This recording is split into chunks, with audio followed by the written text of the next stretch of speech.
Assalamualaikum warahmatullahi wabarakatuh. Alhamdulillahillazi lam yalid wa lam yulad wa lam yakul lahu kufuwan ahad. Asyhadu an la ilaha illallah wa asyhadu anna Muhammadar Rasulullah. Allahumma sholli ala Muhammad wa ala ali Muhammad. Amma ba'du. Hari ini saya akan berkultum tentang nubuwah dan risalah Nabi Muhammad sallallahu alaihi wasallam. Dimulai dari tanda kenabian. Sebenarnya tanda kenabian ini sudah tampak saat Muhammad bersama Maisarah membawa dagangan Khadijah ke Suriah.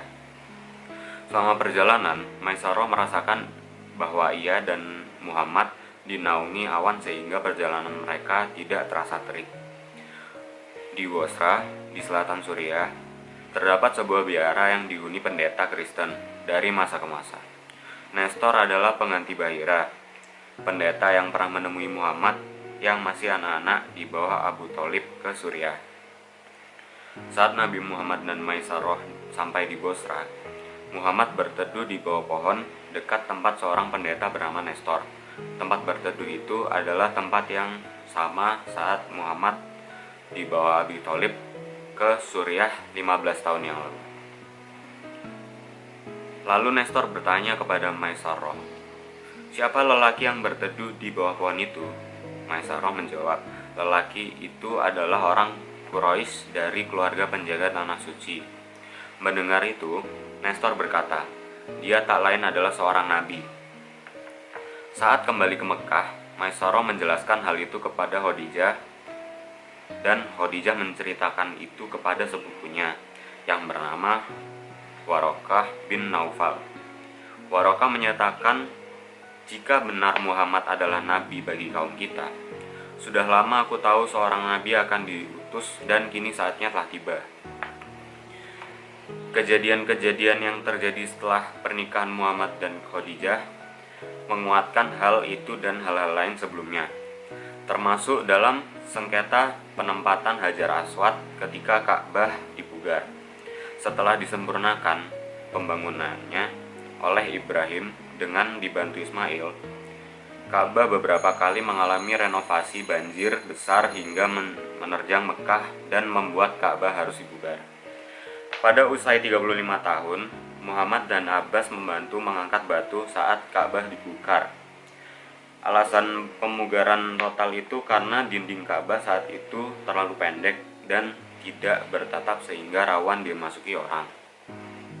Setelah hampir selesai, suku-suku yang terlibat berselisih soal siapa yang akan menempatkan kembali Hajar Aswad kepada tempatnya. Hampir saja terjadi pertumpahan darah karena itu. Beruntung mereka sepakat dan berhak mengangkat dan meletakkan Hajar Aswad ke tempatnya adalah dia yang datang pertama esok harinya. Muhammad jadi orang yang pertama hadir di sana. Para pihak yang terlibat menerima bila Muhammad yang melakukan tugas kehormatan itu. Agar adil, Muhammad meminta selembar kain yang ujung-ujungnya dipegang perwakilan tiap suku agar semua merasakan mengangkat Hajar Aswad. Peran Muhammad meredam konflik renovasi Ka'bah nampak menjadi persiapan yang Allah Subhanahu wa Ta'ala berikan sebelum mengemban nubuwah dan risalah. Dipercaya Muhammad menjadi bukti kredibilitas julukan Al-Amin memang tak diragukan. Imam Bukhari meriwayatkan, wahyu yang diterima Muhammad dimulai dengan sebuah mimpi yang benar. Di dalam mimpi itu, Muhammad melihat cahaya yang besar seperti fajar yang menyingsing.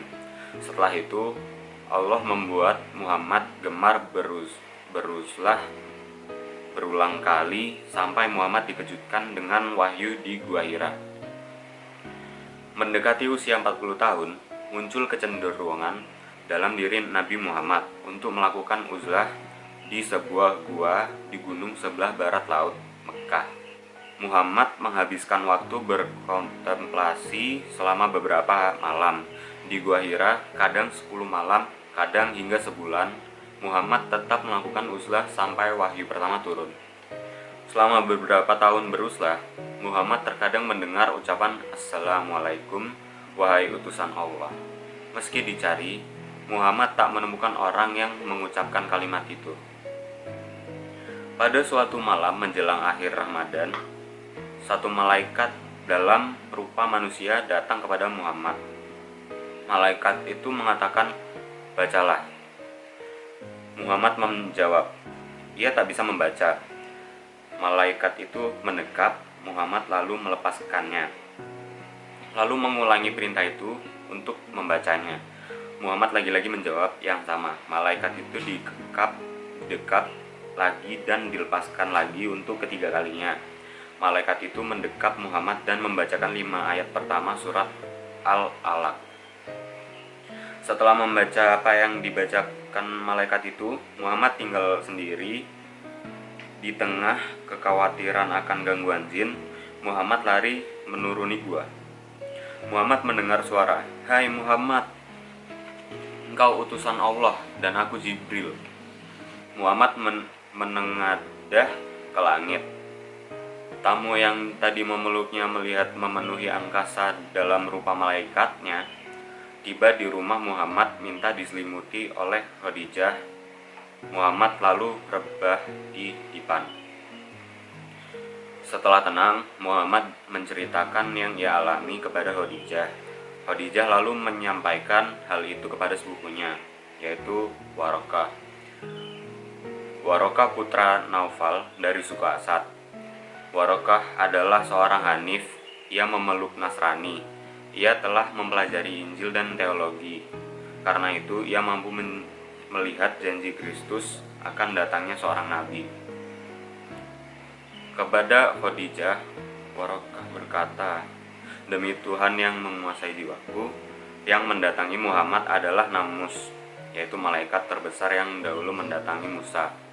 Sungguh Muhammad adalah nabi bagi kaumnya. Yakinkanlah dia." Khadijah lalu menceritakan apa yang dikatakan Warokah kepada Muhammad. Karena merasa belum menyelesaikan uzlahnya, Muhammad kembali ke Gua Hira untuk beberapa waktu. Sekembali dari sana, Muhammad biasa datang ke Ka'bah untuk lebih dahulu tawaf sebelum pulang ke rumah. Setelah tawaf, Muhammad mendapati Warokah di kompleks Ka'bah. Warokah meminta Muhammad menceritakan kejadian di malam menjelang akhir Ramadan. Warokah pun mengatakan hal yang sama seperti yang ia katakan kepada Khadijah. Namun kali ini Warokah menambahkan, "Engkau akan diutuskan, diperlakukan buruk, diusir, bahkan diperangi.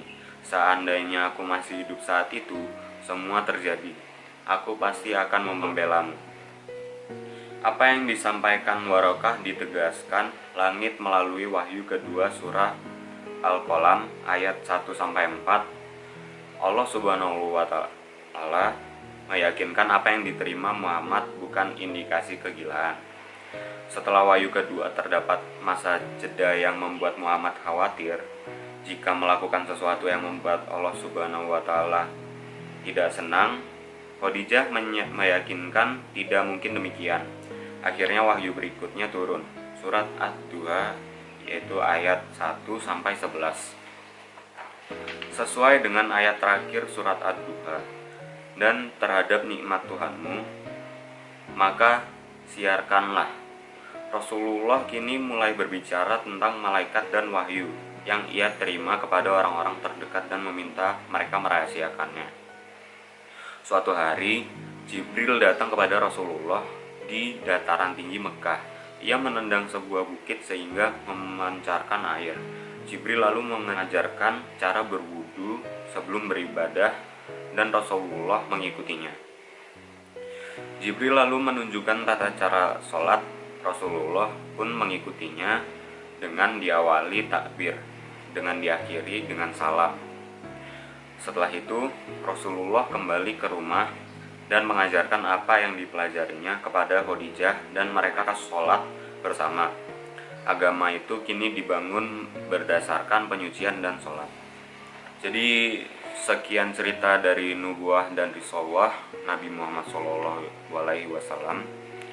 Sekian dari saya, maaf bila ada salah kata dan maaf jika saya menyampaikannya kurang jelas. Wassalamualaikum warahmatullahi wabarakatuh.